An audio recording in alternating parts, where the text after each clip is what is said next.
మిత్రులారా అందరికీ నమస్తే. మనం ప్రముఖ సామాజికవేత్త కృష్ణారావు గారితో. కృష్ణారావు గారు, చెప్పండి, మీరు గతంలో సామాజిక ఉద్యమాల్లో, ముఖ్యంగా బహుజన ఉద్యమాల్లో, బీసీ ఉద్యమాల్లో, పేద సంఘం, ముఖ్యంగా ఈ దేశంలో ఉన్నటువంటి సోషల్ ఇంజనీరింగ్, సామాజిక న్యాయం కోసం పెద్ద ఎత్తున పనిచేస్తూ ఉన్నారు. ఈ నేపథ్యంలో రియల్ ఎస్టేట్ రంగానికి వచ్చారు. ఈ రియల్ ఎస్టేట్ రంగంలో ఎందుకు మీకు ఆసక్తి కలిగింది? యాజమాన్యమా, లేకపోతే డబ్బులా, లేకపోతే కాలక్షేపమా? ఏం జరుగుతూ ఉంది, వివరించండి. సత్యన, ఇక్కడ ఖమ్మం నగరంలో అనేక రియల్ ఎస్టేట్ సంస్థలు ఉన్నాయి. నేను ఒకసారి ఈ జేవిడి కంపెనీలో పరిచయం అయినప్పుడు దీనికున్న లాభ నష్టాల గురించి వివరించడం అనేది జరిగింది. సరే, నేను డబ్బు కోసం పనిచేస్తే, నేను కాంగ్రెస్ పార్టీలో ఉన్నప్పుడు జలగం ప్రసాద్ గారి వాళ్ళతోనే నేను సహచర్యంగా ఉండేవాడిని. డబ్బులు సంపాదించే ఆ ఐడియా నాకు లేదు. నేను పుట్టింది వెనకబడిన తరగతులు కాబట్టి నా జాతుల బిడ్డలకి ఇప్పటికీ తినడానికి తిండి, ఉండటానికి ఇల్లు, కట్టుకోవడానికి బట్టలేక, తమ పిల్లల్ని ఎట్లా చదివించుకోవాలనో తెలియక, వాళ్ళు ఆరోగ్యం బాగలేకపోతే కూడా వైద్యం ఎట్లా చేసుకోవాలనో తెలియక, నా బహుజన సమాజం ఈనాటికి విద్య, వైద్యం, ఆరోగ్యం, నివాసము, అనేక వాళ్ళ సామాజిక విషయాలలో చాలా ఇబ్బందులు పడేది నేను గమనించాను నా జీవితం. మరి దీని పరిష్కారం కోసం నేను బహుజన ఉద్యమాలలో ప్రజల్ని చైతన్యం చేసే కార్యక్రమంలో నా వంతుగా నాకున్న టయాన్ని నేను దానికి స్పెండ్ చేసేవాడిని. దాని తర్వాత ఆ విషయంలో నువ్వు ప్రస్తావించావు. తర్వాత మీరు రియల్ ఎస్టేట్ రంగానికి ఆకర్షితులు కావడానికి కారణం ఏంటనే చెప్పావు. నేను రియల్ ఎస్టేట్లో డబ్బు సంపాదించాలనే దృక్పథంతోనే నేను రియల్ ఎస్టేట్ రంగంలోకి రాలేదు సత్యాన. మరి ఎందుకు వచ్చాను అనేది మళ్ళీ నీకు ఒక డౌట్ వస్తుంది. ఈ రియల్ ఎస్టేట్ రంగంలో ఈ జయ విలాసిని డెవలపర్స్ అనే అధినేత పెద్దలు ఈ కుంచపు రాంబాబు గారి యొక్క ఆయన రాజకీయ నేపథ్యం, ఆయన కుటుంబం యొక్క నేపథ్యాన్ని గురించి తెలుసుకున్న తర్వాతనే ఈ సంస్థకు నేను అట్రాక్ట్ కావటం అనేది జరిగింది. ఏంది మరి ఆయన కుంచపు రాంబాబు అనే ఆయన ఎవరు, మరి ఏంది ఆయనకున్న చరిత్ర, ఎందుకు నువ్వు అట్రాక్టివ్ అయ్యనే ప్రశ్న కూడా నువ్వు వేస్తావు. కాబట్టి నేనే చెప్పేది ఏంటంటే, కుంచపు రాంబాబు గారు అతి సామాన్యమైన కుటుంబంలో పుట్టి, ఒక పూట అన్నం ఉంటే రెండో పూటకు లేని స్థితి నుంచి ఆయన సామాజిక ఉద్యమాలైన కమ్యూనిస్ట్ పార్టీ ఆర్గనైజేషన్లు ఉన్న అనేక ఉద్యమాలు, నక్సలైట్ పార్టీలలో పోయి, తర్వాత ఆయన రామనరసాయి నగర్ లాంటి నగర్లలో ఓ 3-4 గ్రామాలు అడవులు నరికించి కట్టడంలో ఆయన క్రియాశీలక పాత్ర నిర్వహించిన ఒక గొప్ప చరిత్రని నేను ఆయన ద్వారా తెలుసుకున్నాను.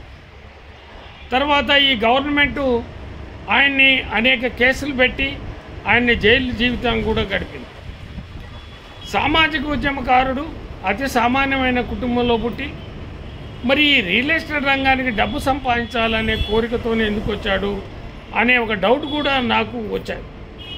అయితే నేను ఇక్కడికి వచ్చిన తర్వాత నాకు అర్థమైన విషయం ఏంటంటే, సామాజిక ఉద్యమకారుడైన రాంబాబు గారు ఇక్కడికి వచ్చిన తర్వాత వచ్చే ఆదాయంలో 100% మాత్రమే తన ఖర్చులు, తన ఈ కిరాయిలు, ఈ కార్లు, ఈ భోజనాలు, ఇక్కడ పనిచేసే ఉద్యోగస్తుల యొక్క జీవితానికి ఒక ఉపాధి కల్పించడం కోసం కొంత నెలసరిగా వాళ్ళకి జీతాలు ఇవ్వటం అనే కార్యక్రమమే కాకుండా, తర్వాత గ్రామ సీమలలో స్కూళ్ళు కట్టేయటం కోసం కానివ్వండి, లేకపోతే బోర్లు వేయటం కోసం కానివ్వండి, లేకపోతే వాళ్ళకి విశ్వాసం ఉన్న దేవస్థానం యొక్క గుళ్ళల్లో డబ్బులు సందాలుగా ఇవ్వటం అనే కార్యక్రమంగా ఆయన తన ఉద్యమాన్ని స్టార్ట్ చేస్తున్నట్టుగా నేను ఇక్కడ తెలుసుకోవడం అనేది జరిగింది.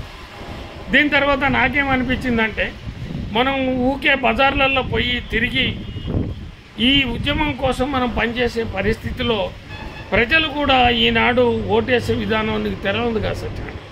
ఇలా డబ్బు తీసుకుంటే తప్ప ప్రజలు ఓటేసే పరిస్థితిలో లేదు. మరి ప్రజలు ఓటేయకుండా ఈ రాజ్యం ఎట్లా మారింది? వీళ్ళు 2000కో, 3000కో, 4000కో, 5000కో ఓటమ్ముకున్న దుస్థితిలో నా ప్రజలు ఉన్నారు కదా. మరి ఎందుకున్నారంటే భూములు వాళ్ళ చేతుల్లో లేవు, విద్య వాళ్ళ చేతుల్లో లేవు, ఉద్యోగాలు వాళ్ళ చేతుల్లో లేవు, వాళ్ళకి సామాజిక భద్రత కూడా వాళ్ళ చేతుల్లో లేదు.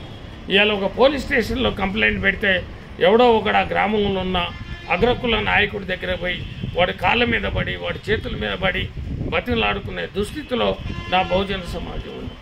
కాబట్టి మరి దీంట్లో ప్రజల్లో మార్పు రాకుండా, సమాజంలో మార్పు రాకుండా, నా ప్రజలకు విద్య లేకుండా, నా ప్రజలకు తెలివితేటలు లేకుండా మరి నా ప్రజలు ఎట్లా ఈ సమాజం మార్పు జరగదు. కాబట్టి నాకున్న టయాన్ని, నాకున్న తెలివితేటల్ని సామాజిక ఉద్యమకారుడైన ఈ కుంచపు రాంబాబు గారి యొక్క నాయకత్వంలో జరిగే ఈ జేబీడీ సంస్థలో పనిచేసి దీంట్లో కూడా ఇలా సుమారు కనీసం ఒక 200-300 మందికి ఇక్కడ ఉపాధి కల్పిస్తూ సామాజిక ఉద్యమకారులు కూడా అతను చాలా గౌరవంగా రాగానే ఇక్కడ మీరు ఎన్ని ప్లాట్లు అమ్మినం అనేది ఇక్కడ ఆయన ముఖ్యంగా తీసుకోవట్లేదు. ఈయన నేపథ్యం ఏంటి, ఈయన ఆలోచన విధానం ఏంటి, ఈయన ఏ విధమైన మనస్తత్వాన్ని బట్టి చాలామంది ఉద్యమకారులకి ఇక్కడ ఆయన క్యాబిన్లు కల్పించి వాళ్ళకి అనేక సౌకర్యాలను ఇక్కడ ఏర్పాటు చేయడం అనేది జరిగింది. దీంట్లో నేను ఉడతాభక్తిగా ఈ సంస్థ కూడా ఈ ప్లాట్లలో కూడా చాలామంది నేను రియల్ ఎస్టేట్ సంస్థలు చూశాను, విన్నాను. అక్కడ ఏంటంటే వచ్చిన కస్టమర్ని నువ్వు ఇంతకు అమ్ముకో, నాకు ఇంత ఇయ్యి, నువ్వు ఎంత అన్నా అమ్ముకో, నాకు ఇన్ని లక్షల రూపాయలు నువ్వు ఇయ్యమనే సిస్టమ్ 99.9% రియల్ ఎస్టేట్ రంగంలో ఉన్నట్టుగా నాకు వచ్చిన రిపోర్టు నేను గమనించింది. కానీ రియల్ ఎస్టేట్ రంగంలో జేబీడీ రాంబాబు గారి నాయకత్వంలో జరిగే ఈ జేబీడీ సంస్థలు అట్లుండదు.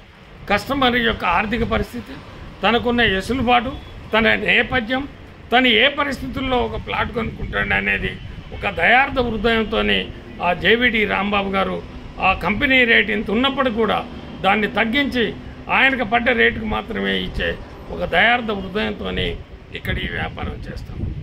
అయితే ఒక సామాజిక ఉద్యమకారుడికి, ఒక సామాజిక ఐడియాలజీ ఉన్న వ్యక్తిగా నేను కూడా సహకరిస్తే బాగుంటుందేమో అని ఆలోచించిన తర్వాత దీనికోసం కూడా ఒక 3-4 రోజులు ఆలోచించి ఒకవేళ రియల్ ఎస్టేట్ రంగంలో పనిచేస్తే కుంచపు రాంబాబు గారి యొక్క నాయకత్వంలో, అంటే ఆయన యొక్క ఆధిపత్యంలో నడిచి ఈ జేబీడీ సంస్థలో పనిచేయాలని నిర్ణయించి నేను వచ్చాను. ఆయన చరిత్ర కూడా తెలిసిన పుస్తకం, ఆయన దోపిడీదిగారు కాదు. ఇప్పటికైనా ఈ రియల్ ఎస్టేట్ రంగం ఏది ఇంత కొంత డౌన్లో నడుస్తున్నప్పుడు కూడా ఈడ కూడా సామాజిక ఉద్యమ కార్యక్రమాలకు కానీ సామాజికంగా జరిగే వాళ్ళు ఎవరన్నా వచ్చి అయ్యా అని అంటే వాళ్ళకి తను ఇచ్చే దాన్ని చూస్తే నేను చాలా ఆశ్చర్యపోతుంటాను. ఇలాంటి యొక్క సంస్థ ఆధిపత్యంలో పనిచేయడాన్ని నేను ఎలాంటి డబ్బు కోసం వచ్చినట్టుగా ఫీల్ కావట్లేదు. దీన్ని కూడా నేను సామాజిక ఉద్యమంగానే ఆలోచిస్తూ ఉన్నాను. సాధ్యమైనంత వరకు, నాకు ఓపుకున్నంత వరకు, నా బాడీ సహకరించినంత వరకు కూడా ఇలాంటి యొక్క అంటే ఆధిపత్యంలో నడిచే ఈ సంస్థలో పనిచేయాలని నేను నిర్ణయించుకున్నాను సార్.